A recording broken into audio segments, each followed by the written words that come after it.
മനോഹരം, കൊത്തിവെച്ച വെണ്ണക്കൽ ശില്പം പോലെ. ആര്? അയലത്തെ ആ സുന്ദരി. നീ അവളെ അനന്തതയുടെ അജ്ഞാത നീലിമയിൽ ഒഴുകി വരുന്ന ഒരു അപ്സരസായി കണ്ടോ? കണ്ടു. എന്റെ അമ്മേ, നീലനിഷീദിനിയിൽ താമരപ്പൊയ്കയിൽ നീന്തി തുടിക്കുന്ന ഒരു അരയന്നമായി കണ്ടോ? കണ്ടു. നീ മറ്റൊരരയന്നമായി നീലത്തടാകത്തിൽ നീന്തി തുടിക്കുമ്പോൾ സ്നേഹപ്പൂക്കളുമായി കാത്തു നിന്നപ്പോൾ ഒരു സ്വപ്ന സുന്ദരിയെ പോലെ അവൾ വരുന്നത് നീ കണ്ടോ? അതെ അളിയാ, ഞാൻ കണ്ടു. ഓ, പച്ച പട്ടുടുത്ത പ്രകൃതിയിൽ പട്ടുമുടുത്തൊരു പച്ചപ്പനന്തത്തെയായി പാട്ടും പാടി അവൾ പറന്നു വരുന്നതായി നിനക്ക് തോന്നിയോ? തന്നെ തന്നെ എനിക്ക് തോന്നി. എന്റെ മനസ്സ് ഇത്ര മനോഹരമായിട്ട് മനസ്സിലാക്കാൻ നിനക്ക് എങ്ങനെ കഴിഞ്ഞു? നീ എന്റെ മനസാക്ഷി സൂക്ഷിപ്പുകാരനാ. പെണ്ണുങ്ങളെ കാണുമ്പോ മാത്രമേ നിനക്ക് ഈ വാചകങ്ങൾ ഓർമ്മ വരൂ.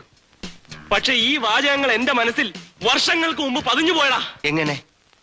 എഴുടാ എഴുടാ കഴിവറ മോനെ, എന്റെ ജീവിതം ഒരിക്കൽ കൂടി കുളം തോണ്ടാൻ വേണ്ടിയാണോടാ നീ ഇങ്ങോട്ട് എഴുന്നള്ളിയിരിക്കുന്നത്? അളിയ നീ എടാ, ഇതേ വാക്കുകൾ നീ എന്നോട് 1979-ൽ ആ കോളേജിൽ ലതാ എസ് നായരെ പ്രേമിച്ച് നടന്നപ്പോൾ പറഞ്ഞിട്ടുണ്ട്.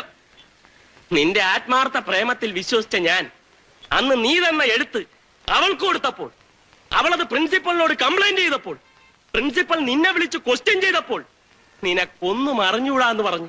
ഞാനാണ് ആ എഴുത്തെഴുതിയെന്ന് പറഞ്ഞ് നീ കൈമലർത്തി. എന്നെ സസ്പെൻഡ് ചെയ്ത് പുറത്താക്കിയപ്പോൾ മുങ്ങിയ നീ പിന്നീട് 1989-ൽ ബാംഗ്ലൂരാണ് പൊങ്ങുന്നത്. അതൊക്കെ പണ്ട്. എടാ, ഒരു പോലീസ് ഇൻസ്പെക്ടർ ആയപ്പോഴെങ്കിലും നീ ഒന്ന് നന്നാവുമെന്ന് ഞാൻ വിചാരിച്ചു. എനിക്ക് തെറ്റിപ്പോയടാ. മാനവും മര്യാദയായിട്ട് ജീവിക്കുക. വേണമെങ്കിൽ നിന്റെ കാല് പിടിക്കാം. എന്റെ ജോലി ഇല്ലാതാക്കരുത്. അളിയ, ഞാൻ പറയുന്നത്. നീ ഒരു പുല്ലും പറയണ്ട. കള്ളനെ പിടിച്ചില്ലെങ്കിലും വേണ്ടിയില്ല, ഇനി മേലാലി ഇൻവെസ്റ്റിഗേഷൻ റൂമിൽ പെണ്ണ പ്രേമെന്നങ്ങനെ മിണ്ടിപ്പോയാൽ എന്റെ അമ്മയാണ് നിന്നെയും കൊല്ലും, ഞാനും ചാവും. ലോനപ്പൻ കളിയിക്കനാണ് സത്യം. അതാര്? നിനക്കറിയില്ലല്ലേ? My father.